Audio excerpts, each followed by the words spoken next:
بلکہ اعتکاف ہی میں تھے اور مسجد سے باہر سر مبارک نکالا اور پھر وہاں سے حضرت عائشہ صدیقہ آئی اور انہوں نے آپ کا سر مبارک دھویا. رسول اللہ صلی اللہ علیہ وسلم پاکی کے معاملے میں بڑے حساس تھے تو اس لیے لیکن باہر نہیں نکلے, اندر ہی. اب اگر کوئی بندہ ایسا ہے کہ اس کو نہانے کے بغیر یا اسی طرح سے اس کو سر دھونے کے بغیر کوئی یہ اچھا نہیں لگتا, وہ وہیں پہ ٹب منگا سکتا ہے, مسجد کے ساتھ باہر ٹب رکھ سکتا ہے اور پھر اندر رہ کے خود اندر رہ کے سر دھو سکتا ہے.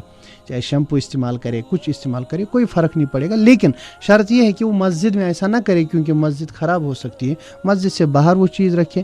یا اگر کوئی مسجد والے ایسے ہوں جن کو اللہ تعالیٰ نے وسعت عطا کی ہے تو ان کو باضابطہ طور پر واش بیسن بنانا چاہیے اور اس طرح بنانا چاہیے کہ وہ مسجد کے ساتھ آ جائے اور اعتکاف کرنے والا اندر رہے اور وہ اس کا جو پانی وغیرہ ہے وہ باہر گرے. وہ سب سے بہتر صورت ہو سکتی ہے. چنانچہ ہم نے دیکھا ہے جو بڑے علماء ہیں ان کی جو مساجد ہوتی ہے وہاں پہ انہوں نے باضابطہ طور پر یہ سب چیزیں رکھی ہوتی ہیں. بہت شکریہ آپ کا مفتی صاحب وضاحت کرنے کے لیے. 98.3 مرچی پہ وقت سحر پروگرام کے میزبان وجدان اور مفتی عمر صاحب کو دیجیے اجازت. کل پھر آپ سے جڑیں گے وقت سحر پروگرام پہ. مفتی صاحب دعا فرمائیں. اللهم صل على محمد وعلى آل محمد كما صليت على إبراهيم وعلى آل إبراهيم إنك حميد مجيد. اللهم بارك على محمد وعلى آل محمد كما باركت على إبراهيم وعلى آل إبراهيم إنك حميد مجيد. یا اللہ, یہ آپ کا ماہ رمضان چل رہا ہے اور رمضان المبارک میں